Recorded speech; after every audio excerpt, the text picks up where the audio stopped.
just want to hear what your experience in Oaxaca was. What were your expectations when we went there? Was it different? Did it turn out different than what you had expected? It's always so much better than I expect, but such a blessing in my life to be able to be there and work with the women and eat the food. Definitely. Well, I was the only one of us that hadn't been before, and so I had very little expectations. I had no idea what it really even was going to be about. I even said that in one of our first meetings. It was just like, I have no expectations. Not that there was anything, but just like this freedom of like, whatever God does here, it's going to be awesome. And then I was surprised at some of the things that did stand out that I just wasn't expecting. I don't necessarily know that I had an expectation, because I, like you, try to go without an expectation of sorts. But year over year, what I have experienced and seen is the increasing trust of the women in Oaxaca, that trust the ministry of Girasol and even Amanecer, and just the year over year time of building that relationship and investing in the people that are there day in and day out. Investing in them, that I think ultimately impacts the impact of their ministry. And so seeing that year over year is what I've really enjoyed being a part of. Yeah, that growth. It's grown every year, and I guess I don't have any different expectations, but I did see the women are so much more trusting. We had more women coming because they trust the women that are there. And so it was such so beautiful to see the work that the women that are there, the volunteers, do all the time. And then we just get to come in and, spend a joyful few days with them. But they trust us because they trust those ladies that come day in and day out, week in and week out with them. It's always so amazing to go down there. It's not that you forget how powerful it is. I mean, because, experiencing the power of God is not something you forget, but it's just a renewed awe when you walk down there and you see the darkness and you walk to the drop-in center and see the bolted doors and, opening everything and just feel the oppression. But then when you get to look in their eyes and you get to sit down and share a meal, and it was the 7-year anniversary. And so we had a cake, and Krista, the girls do not like to be in pictures, understandably so. And Krista brought the cake out, and we had 24 girls visit us that day for the King's meal, which was double what we had the first year. She brought the cake out and said, I brought a cake because it's our 7-year to the day anniversary of opening the drop-in center. Does anyone want to be in our picture? And every girl stood up and got in this picture with Krista. And it was just a really powerful, exciting moment that they are invested in what we're doing down there and what Krista and her team is doing down there. Even though they don't even quite understand why.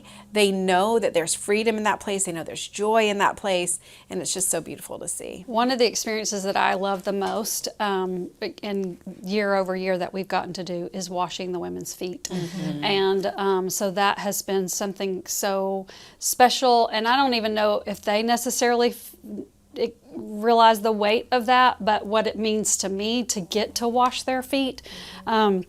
Is something incredibly powerful. And so the last 2 years getting to do the medical day there and knowing that they're being cared for in such a gentle, respectful way, and just in how, obviously I'm not bringing any medical experience to that day, but to get to wash their feet is something really powerful and meaningful to me.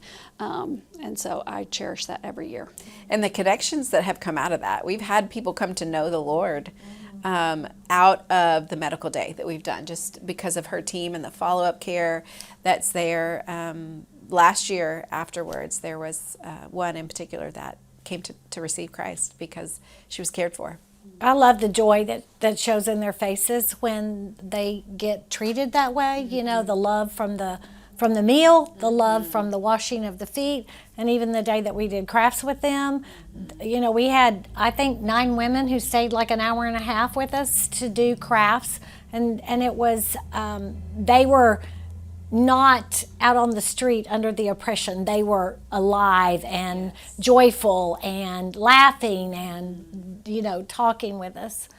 The other thing that always really hits me is that with the other volunteers, that we're all believers in the same God, and we're all praising the same God, but we're praising in different languages, and but we're members of the same body, and we're praising the same God, and sharing the same God with these ladies on the street, as well as the ones in the Amanecer. So the name of the ministry is Girasol, which means sunflower. This location that they have is set right in the middle of the street where prostitution is happening. It's literally across, like a hotel is straight across. And so there are girls lining the street. Not exactly what you would think, not something from a movie. It's like your cousin, your sister, like it just... Grandma. Yeah, even grandma, yes. Just women who are there, and you know why they're there. But they're sweet faces. They're just young girls. A lot of them the same age as my girls at home, teenage girls. But they have a location right there. So us getting to go for the week provided space for us to do special ministry. Like we celebrated the 7-year anniversary by hosting a lunch. And so we literally just went out with invitations, and half of us don't speak Spanish. And so we had a translator who would go out and guide half of the team, and we would just take these little notes to anybody that we would see and invite them, hey, come to lunch. And they come dressed just like they were standing on the street. They come inside that same They're way. literally just taking a break, stepping Right. in off the street, having a meal, and stepping out back into work. Right. My favorite parts about the trip is getting to love on the volunteers in very intentional ways and pray over them. And even this year, we got to wash their feet. That are out there day in and day out, and loving on the women. But like it's already been said, of just that shared relationship with the Lord and prayers. Like I know that it brought encouragement to some of the volunteers to hear us pray the same things that they've been praying over long periods of time, and then getting to be a part of the week and experience that, like you've already said, the momentum that comes from that, of just their love and passion for what they're doing and how they're serving being revived because of this shared experience and this joint effort, and being reminded that they're not alone in it, and that when we come back here, we're still continuing that prayer and that support, you know, from a distance, but through prayer. And I think that's really important too. Is just it's not praying for no-named people. It's praying for very specific people for very specific outcomes for God to do in their lives, and that is a joy to be a part of. Yeah. And I've loved that they've continued to include us in prayer requests. There's been a lot of difficulty since we left with different people and with different circumstances, and being able to be part of the prayer team for that and continuing to keep up with it has been a blessing, a real blessing, because again, as Heather said, you know those people, and you care about them, you love them. They're part of us now, and So Amanecer is the ministry where we go in. The women, any women who come out of the prostitution industry, they are offered an opportunity to be able to get paid, to learn how to make jewelry. They're taught how to do the jewelry. They get taught the Jobs for Life program, which is job training, and then they get Christian discipleship as well.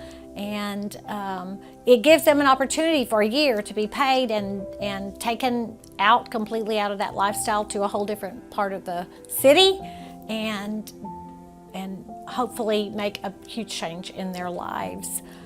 Those girls, also any women who are just at at risk, for going into that lifestyle, which is like 80% of the community, they say, due to having children and no husband, or due to poverty, or whatever the circumstance is. It's very high risk area.